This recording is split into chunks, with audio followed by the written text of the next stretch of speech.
Soundarya nomination பண்ண இம்சைரியான பேட்சை மாட்டாமல் சுற்றுறதை பார்த்து ஜெஃப்ரி பேட்ச் மாட்டுங்கன்னு சொல்கிறாரு. ஆனால் சௌந்தர்யா பேட்ச் போடலை. அதை பார்த்த பிக் பாஸ் சௌந்தர்யாவுக்கு பேட்ச் போட வைங்க அப்படின்னு கேப்டனுக்கு ஒரு நோட்டீஸை அனுப்பி வைக்கிறாரு. அந்த நோட்டீஸ் வந்துருச்சே அப்படிங்கிறதுக்காக ரஞ்சித் செய்த ரியாக்ஷன் தான் இது. சௌந்தர்யாலாம் மூஞ்சிலே வச்சு தைக்கவுங்க. அப்போ எல்லாரையும் தங்கம் கண்ணுன்னு பேசுறதெல்லாம் வெறும் நடிப்பா கோபால்? முதல் ஸ்வாப் இன்னைக்கு அருண் மேனேஜராக வந்தார். வந்த கொஞ்ச நேரத்தில் மேனேஜராக தொழிலாளிக்கு சில நல்ல விஷயங்கள் பண்ணார். ஆனால் அவர் ரொம்ப நேரம் பேசுகிறாரு, அவர் பேசுறதுனால எனக்கு கேமே கெடுது அப்படின்னு ஜாக்லின் சொல்ல, தீபக்கும் அவர் பேசுறது எனக்கு பிடிக்கல அப்படின்னு எல்லாரும் முடிவு பண்ணி அடுத்த ஸ்வாப்பில் திரும்பவும் ஒர்க்கராகவே அருணை அனுப்பி விட்டுட்டாங்க.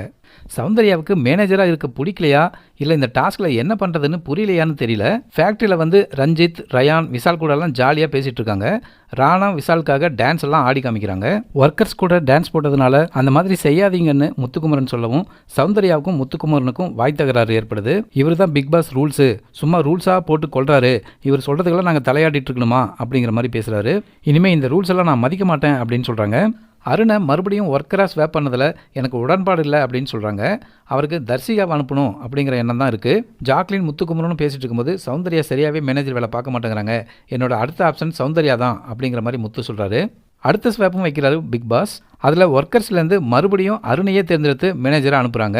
இந்த முறை முத்துக்குமரன் ஒர்க்கராக போயிருக்காரு. இந்த டாஸ்க் ரொம்ப போர் அடிக்குது, அங்கே போயாவது ஏதாச்சும் செய்வோம் அப்படிங்கிற மாதிரி நினைச்சாரோ என்னவோ தெரியல. மேனேஜராக இருக்கும்போது ரூல்ஸ் போட்டது எல்லாமே முத்துக்குமரன் தான். அதனால் அந்த ரூல்ஸில் எங்கெல்லாம் லூப் ஹோல்ஸ் இருக்கும்னு அவருக்கு கண்டிப்பாக தெரியும். அதெல்லாம் பார்த்து இந்த விளையாட்டை சுவாரஸ்யமாக விளையாடுவாரா இல்லை இந்த டாஸ்க் இதுக்கு மேலேயும் ஒரு சுவாரஸ்யமும் இல்லாமல் இப்படியே முடிய போகுதா? பொறுத்திருந்து பார்ப்போம்.